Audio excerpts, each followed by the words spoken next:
പത്രങ്ങളിലൂടെയും television വാർത്തകളിലൂടെയും കുറേ മാധ്യമങ്ങൾ കാർക്കിച്ചു തുപ്പിക്കൊണ്ടിരിക്കുകയാണ്. ഞങ്ങളുടെ ജോലി കാർക്കിച്ചു തുപ്പുക എന്നതാണ്. നിങ്ങളുടെ ജോലി, സർക്കാരിൻ്റെ ജോലി, ഈ ജനതയുടെ ജോലി അത് തുടയ്ക്കുക എന്നുള്ളതാണ്. നിങ്ങൾ തുടയ്ക്കൂ. ഇന്ന് ഞാൻ കണ്ട പത്രത്തിൽ ഇന്ന് 8 തുപ്പാണുള്ളത്. വേറെയും പത്രങ്ങളിൽ വേറെയും തുപ്പുകളുണ്ടാവാം, വേറെയും ടെലിവിഷനുകളിൽ വേറെയും തുപ്പുകളുണ്ടാവാം. ഈ സ്ഥിതിയിലാണ് നമ്മൾ നിൽക്കുന്നത്. കേരളത്തിൽ പല മാധ്യമങ്ങളുടെയും മാധ്യമപ്രവർത്തകർ പ്രത്യേക അസൈൻമെൻറ്റും നേടി പുറത്ത് നടക്കുകയാണ്. അതിൽ ഒരു സ്ഥാപനം കൊടുത്തിരിക്കുന്നത് വരുന്ന 5 ദിവസത്തിനുള്ളിൽ 2 അതിദാരിദ്ര്യ റിപ്പോർട്ടുകൾ കണ്ടെത്തണം എന്നാണ്. 2 അതിദാരിദ്ര്യ റിപ്പോർട്ടുകൾ ഉണ്ടാക്കിയിരിക്കണം എന്നൊരു അനുശാസനത്തിന് മുമ്പിലാണ് എൻ്റെ സഹപ്രവർത്തകർ. നേരത്തെ ജേക്കബ് ജോർജ് പറഞ്ഞ ആ സുവർണകാലം എന്ന് അദ്ദേഹം കരുതുന്ന കാലത്തിൻ്റെ പിന്തുടർച്ചക്കാർ ജോലി ചെയ്തുകൊണ്ടിരിക്കുന്നത് 1 ദിവസം കഴിയുന്നു, 2 ദിവസം കഴിയുന്നു, 3 ദിവസം കഴിയുന്നു, 2 സംഭവങ്ങൾ കിട്ടുന്നില്ല, ഞാൻ അയോഗ്യനാകുന്നു എന്ന ഭീഷണി നേരിട്ടുകൊണ്ടാണ്. അതിൻ്റെ ഭാഗമായിട്ടിപ്പോൾ പത്രങ്ങളിൽ ദാരിദ്ര്യ കഥകൾ വരികയാണ്. നല്ല കാര്യം. അങ്ങനെയെങ്കിലും അവരുടെ ക്യാമറകളും അവരുടെ പേനകളും ദാരിദ്ര്യത്തെ അഭിസംബോധന ചെയ്യട്ടെ, നല്ല കാര്യം. പക്ഷെ ശ്രദ്ധിച്ചാൽ അറിയാം, ഈ അതിദാരിദ്ര്യ ആ ലിസ്റ്റിൽ നേടാൻ അർഹതയില്ലാത്തവരാണ് അവര് ആ പട്ടികയിൽ അവതരിപ്പിച്ചു കൊണ്ടിരിക്കുന്നത്. സർക്കാരിൻ്റെ ഒരാനുകൂല്യങ്ങളും ഇതുവരെ കിട്ടാതെ കിടക്കുന്നവർ, ഒരു രേഖയിലും ഇടമില്ലാത്തവർ, പണിയെടുത്തോ സർക്കാരിൻ്റെ ക്ഷേമ പരിപാടികൾ വഴിയോ അന്നം കിട്ടാത്തവർ, അവരിൽ പറയുന്നത് പോലെ ഇത്രയും പേരെ കണ്ടെത്തി സഹായിച്ചു. അതിദാരിദ്ര്യം അച്ചീവ് ചെയ്തു എന്ന് കേരളത്തിൻ്റെ പ്രഖ്യാപനം റിപ്പോർട്ട് ചെയ്യുന്ന അത് ഒരു ലിറ്റ്മസ് ടെസ്റ്റായി നമ്മൾ എടുത്താൽ എന്താണ് കാണുന്നത്? ഒരു 30ഓളം കൊല്ലം മുമ്പ് ബാലചന്ദ്രമേനോൻ്റെ ഒരു സിനിമ പുറത്തിറങ്ങി നമ്മുടെ നാട്ടിൽ. അതിൽ നമ്മുടെ ആനി ആദ്യമായിട്ട് അഭിനയിച്ച സിനിമ. അതിൽ ആനി ആൺവേഷം കെട്ടി പ്രവർത്തിക്കുന്ന ഒരു പെൺകുട്ടിയായിട്ടാണ് അതിൽ വരുന്നത്. ആനിയുടെ ഈ കഥാപാത്രം ആണുങ്ങൾ മാത്രം താമസിക്കുന്ന ഒരു വീട്ടിൽ വന്ന് വേലക്കാരിയായി ജോലി ചെയ്യുന്നു. അവിടെ ഇവളെ എപ്പോഴും കുറ്റപ്പെടുത്തുകയും ശകാരിക്കുകയും നിന്ദിക്കുകയും ചീത്ത പറയുന്ന ഇവളെയല്ല ഇവനെ, ആ ക്യാരക്ടറിനെ ചീത്ത പറയുകയും ചെയ്യുന്ന ജഗതിയുടെ കഥാപാത്രത്തെ നമ്മൾ മറന്നിരിക്കില്ല. അപ്പോൾ ഒരു ദിവസം ജഗതി വന്ന് ചോദിക്കുന്നു, നീ വീട്ടിലെ വേലക്കാരനാണ്? അതെ, വേലക്കാരനാണ്. വേല ചെയ്യലാണ് നിന്റെ ജോലി? അതെ, അതാണ്. നീ എന്നിട്ട് എന്താണ് ഇവിടെ ഇരുന്നിരുന്നത്? കാലും കയറ്റി. ഞാൻ എല്ലാ ജോലിയും ചെയ്തു. എന്തൊക്കെ ചെയ്തു? തുണി അലക്കി, നിലം തുടച്ചു, അടിച്ചു, ഭക്ഷണം വെച്ചു. അല്ല എന്ന് പറഞ്ഞ് കാർക്കിച്ച് ജഗതിയുടെ കഥാപാത്രം അവിടെ തുപ്പുന്നു. ഇത് തുടക്കുക. എൻ്റെ ജോലി തുപ്പുക എന്നതാണ്, നിന്റെ ജോലി തുടയ്ക്കുക എന്നതാണ്. നിന്റെ ജോലി തീർന്നിട്ടില്ല, ഇതാ ഒരു ജോലി ചെയ്യ എന്ന് പറയുന്നുണ്ട്. പ്രിയപ്പെട്ടവരെ, കേരളത്തിൽ അതിദാരിദ്ര്യം തീർന്നിട്ടില്ല, ഇതാ എന്ന് പറഞ്ഞ് കേരള ജനതയുടെ അഭിമാനബോധത്തിൻ്റെ ഉമ്മറത്ത് പത്രങ്ങളിലൂടെയും ടെലിവിഷൻ വാർത്തകളിലൂടെയും കുറേ മാധ്യമങ്ങൾ കാർക്കിച്ചു തുപ്പിക്കൊണ്ടിരിക്കുകയാണ്. ഞങ്ങളുടെ ജോലി കാർക്കിച്ചു തുപ്പുക എന്നതാണ്. നിങ്ങളുടെ ജോലി, സർക്കാരിൻ്റെ ജോലി, ഈ ജനതയുടെ ജോലി അത് തുടയ്ക്കുക എന്നുള്ളതാണ്. നിങ്ങൾ തുടയ്ക്കൂ. ഇന്ന് ഞാൻ കണ്ട പത്രത്തിൽ ഇന്ന് 8 തുപ്പാണുള്ളത്. വേറെയും പത്രങ്ങളിൽ വേറെയും തുപ്പുകളുണ്ടാവാം, വേറെയും ടെലിവിഷനുകളിൽ വേറെയും തുപ്പുകളുണ്ടാവാം. ഈ സ്ഥിതിയിലാണ് നമ്മൾ നിൽക്കുന്നത്. എവിടെയൊക്കെ ആണ് നമ്മൾ എത്തിയിരിക്കുന്നത് ഈ ഘട്ടത്തിൽ എന്ന് സൂചിപ്പിച്ചുകൊണ്ട് വേണം നമ്മൾ ഇന്നലെ നോക്കാൻ. ആ ഇന്നലെ എന്ന് പറയുന്ന നീണ്ട ഒരു ഘട്ടത്തിൻ്റെ അന്ത്യകാലത്തെ ചിത്രമാണ് നേരത്തെ ജേക്കബ് ജോർജ് വരച്ചു കാട്ടിയത്.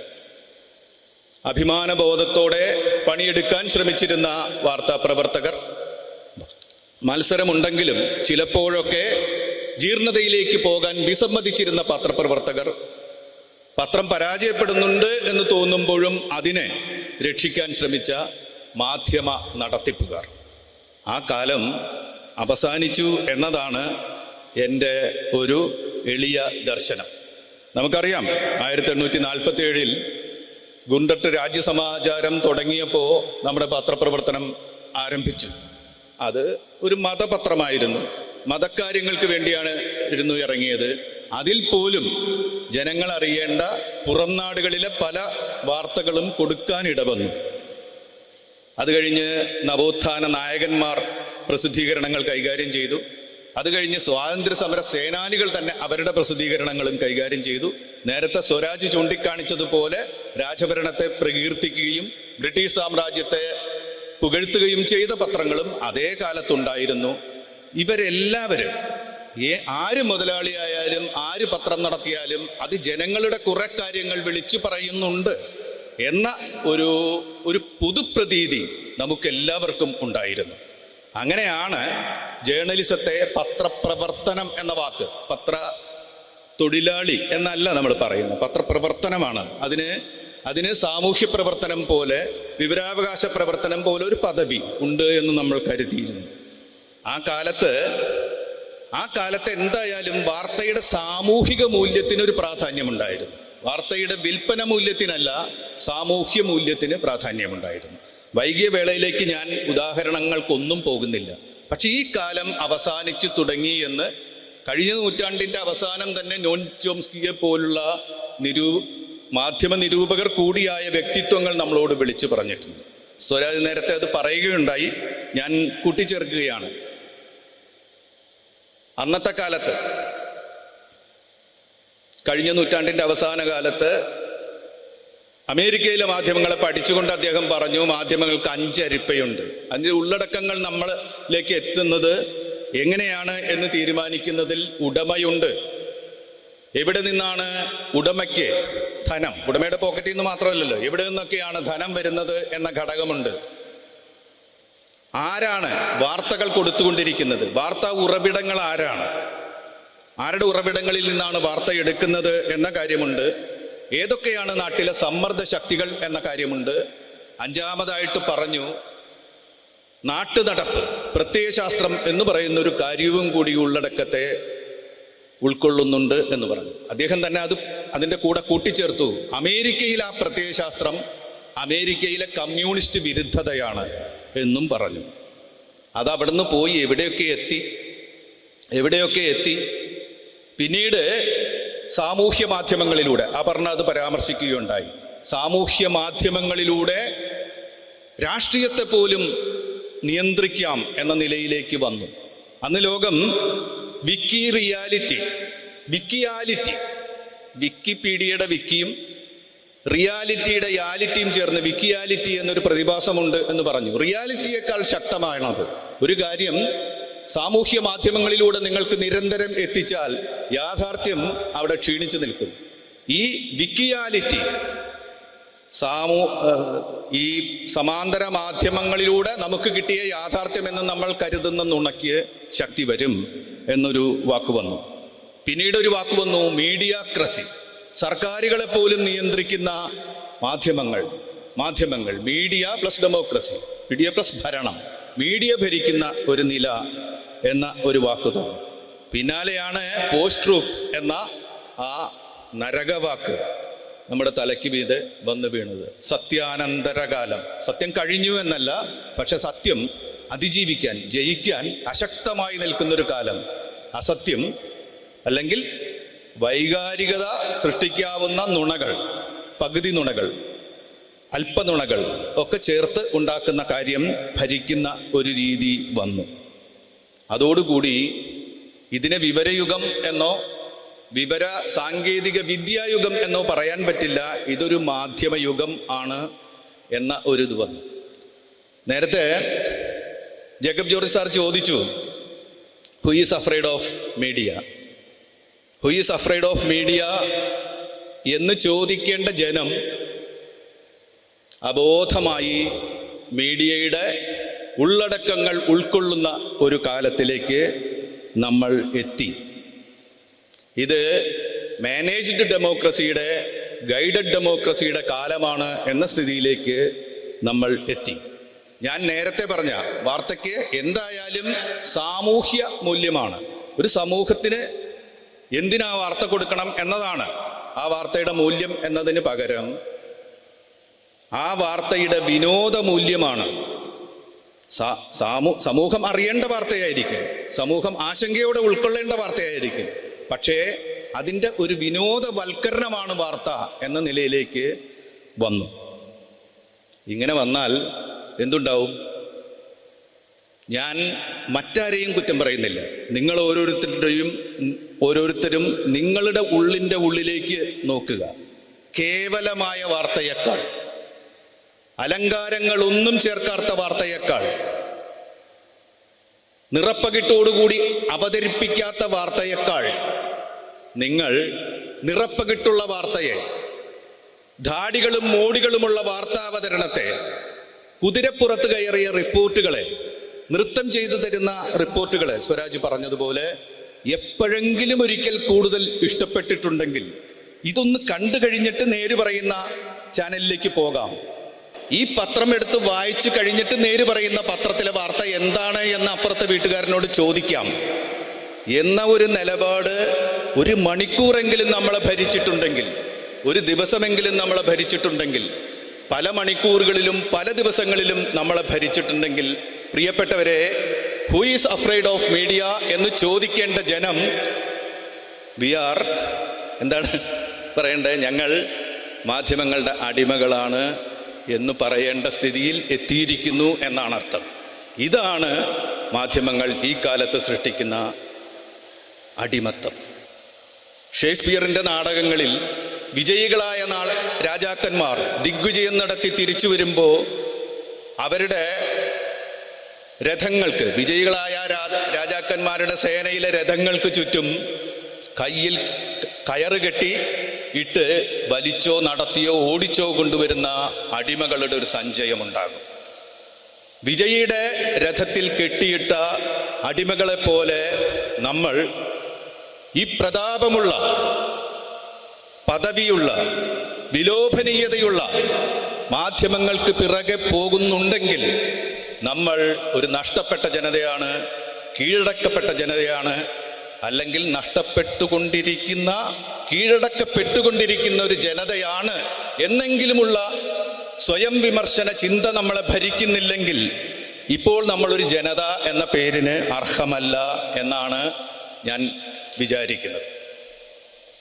പത്രപ്രവർത്തനത്തിന് വാർത്തയ്ക്കൊരു, നേരത്തെ പറഞ്ഞ പോലെ ഒരു നരക നിർവചനമുണ്ട്. അത് ഡാണ എന്ന് പറയുന്ന ഒരു അമേരിക്കൻ എഡിറ്റർ നൽകിയതാണ്. നിങ്ങളൊക്കെ കേട്ടിട്ടുണ്ടാവും, when a dog bites a man that is not news. ഒരു പട്ടി ഒരാളെ കടിച്ചാൽ ദാറ്റ് ഈസ് നോട്ട് ന്യൂസ്, അത് വാർത്തയല്ല എന്നാണ് പറയുന്നത്. But when a man bites a dog that is news. ഒരു മനുഷ്യൻ പട്ടിയെ കടിച്ചിട്ടുണ്ടോ, അതാണ് വാർത്ത. ഇത് രണ്ടും കൂടി കിട്ടിയാൽ എന്നാണ് പറയുന്നത്. നമുക്കറിയാം പട്ടികൾ മനുഷ്യരെ കടിക്കുന്നത് നമുക്ക് വാർത്തയാവുന്നുണ്ട്. പക്ഷെ എവിടെയെങ്കിലും ഒരു മനുഷ്യൻ പട്ടിയെ കടിക്കുന്നുണ്ടോ എന്ന് നിങ്ങൾ നോക്കിക്കൊണ്ട് നിൽക്കുക, ആ വാർത്ത മാറ്റി വെച്ചിട്ട് എന്ന് പറയുന്ന ഒരു നിർവചനമാണ് ഇത്. ഞാൻ അദ്ദേഹത്തിനൊരു മറുപടി എഴുതിയിട്ടുണ്ട്.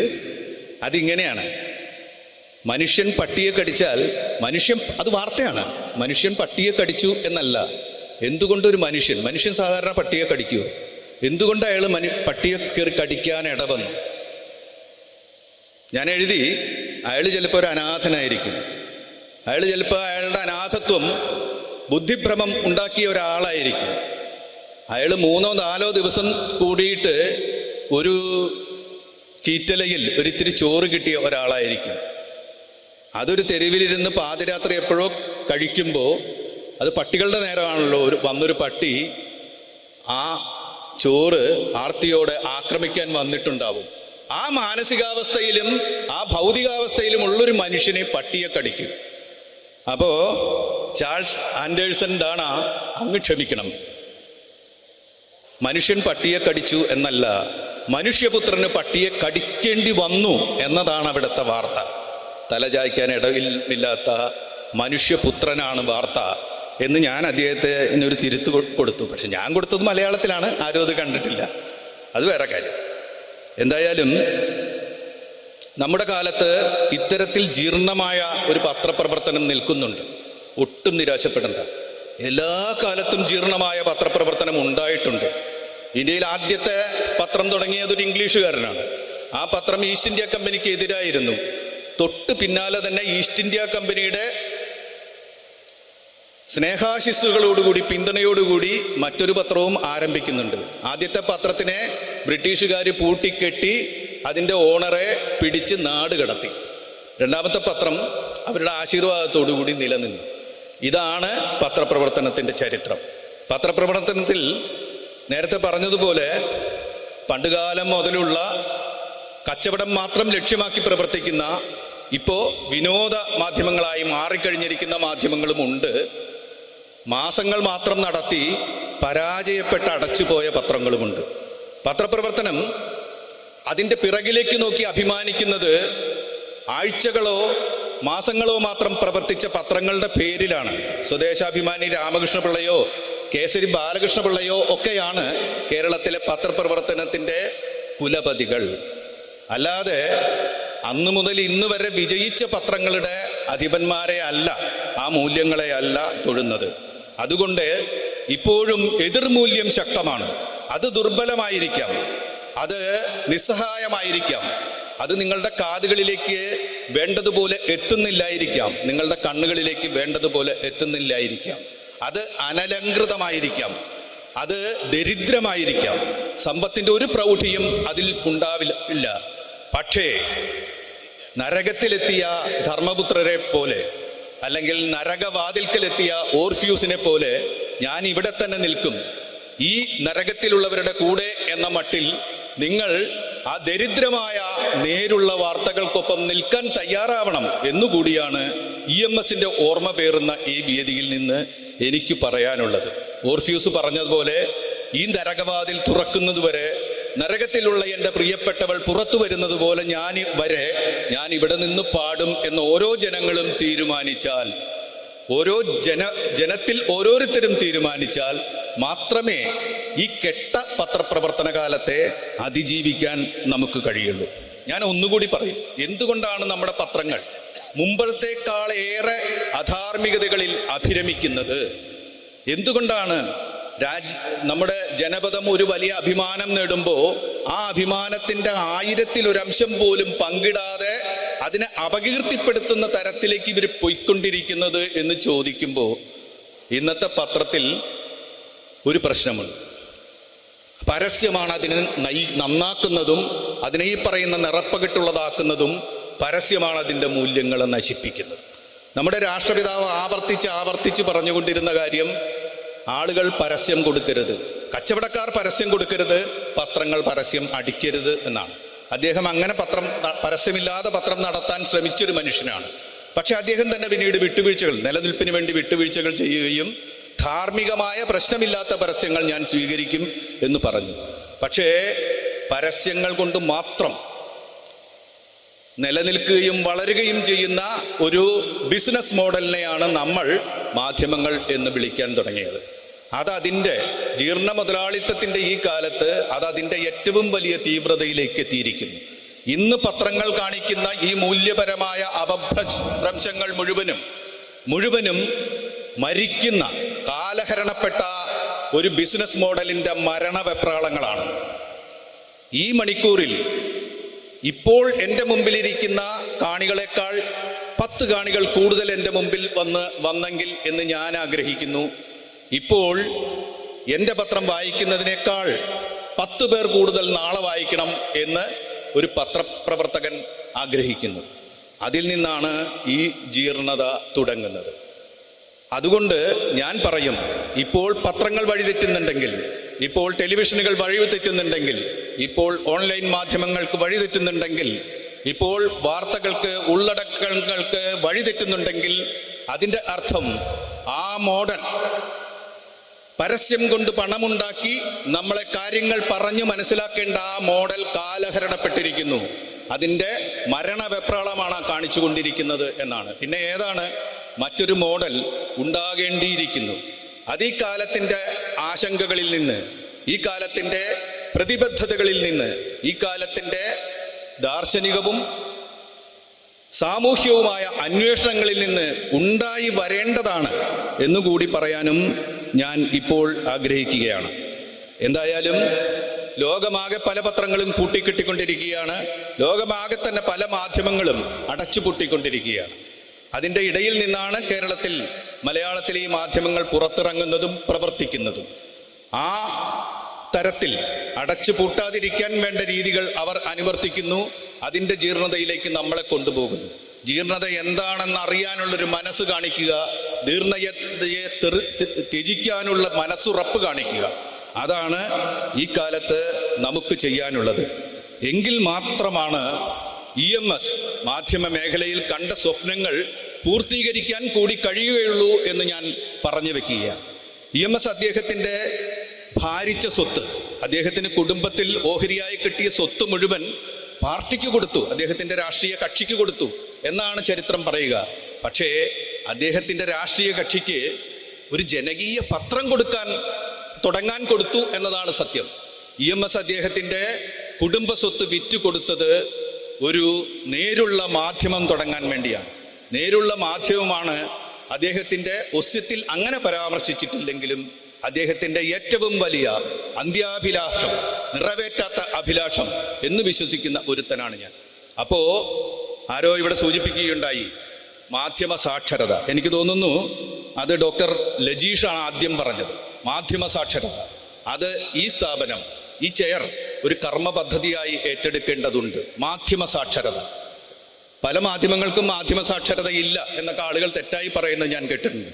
മാധ്യമ സാക്ഷരത എന്ന് പറഞ്ഞാൽ ഒരു മാധ്യമ ഉള്ളടക്കം അതെങ്ങനെ വന്നു, അത് സ്വീകാര്യമാണോ അല്ലയോ എന്ന് തിരിച്ചറിയാൻ മനുഷ്യനുള്ള കഴിവാണ്, വായനക്കാരനുള്ള കഴിവാണ്, പ്രേക്ഷകനുള്ള കഴിവാണ്, കമ്പ്യൂട്ടർ ഉപഭോക്താവിനുള്ള കഴിവാണ്.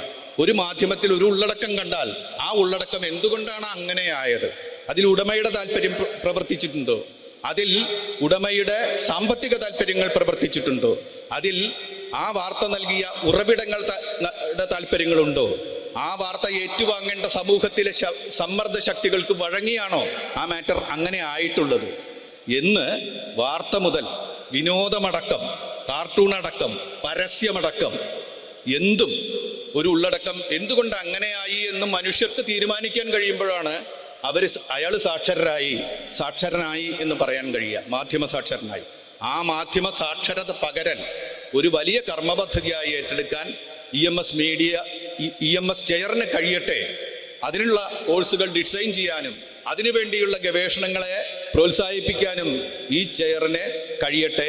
ഞാൻ നേരത്തെ പറഞ്ഞതുപോലെ യൂണിവേഴ്സിറ്റികളുടെ ഇത്തരത്തിലുള്ള ചെയറുകളെയൊക്കെ ദുരുദ്ദേശപൂർണമായി ദുരുപയോഗിക്കുന്ന ഒരു ദേശീയ രാഷ്ട്രീയ കാലാവസ്ഥയിൽ EMS ചെയർ ഒരു ബദലായി ഉയർന്നു വരാനും അത് സഹായിക്കും എന്ന ആ അഭ്യർത്ഥന കൂടി മുന്നോട്ട് വെച്ചുകൊണ്ട് ഈ വൈകിയ വേളയിൽ എൻ്റെ നിരീക്ഷണങ്ങൾ ഉദാഹരണങ്ങളിലേക്കൊന്നും കടക്കാതെ ഓടിച്ചു പറഞ്ഞുകൊണ്ട് അവസാനിപ്പിക്കുകയാണ്. ഇതിനൊരവസരം തന്ന ഇതിൻ്റെ ഭാരവാഹികൾക്ക് ഒരിക്കൽ കൂടി നന്ദി പറഞ്ഞുകൊണ്ട് നിങ്ങൾക്കെല്ലാവർക്കും അഭിവാദനങ്ങൾ പറഞ്ഞുകൊണ്ട് അവസാനിപ്പിക്കുന്നു. നമസ്കാരം.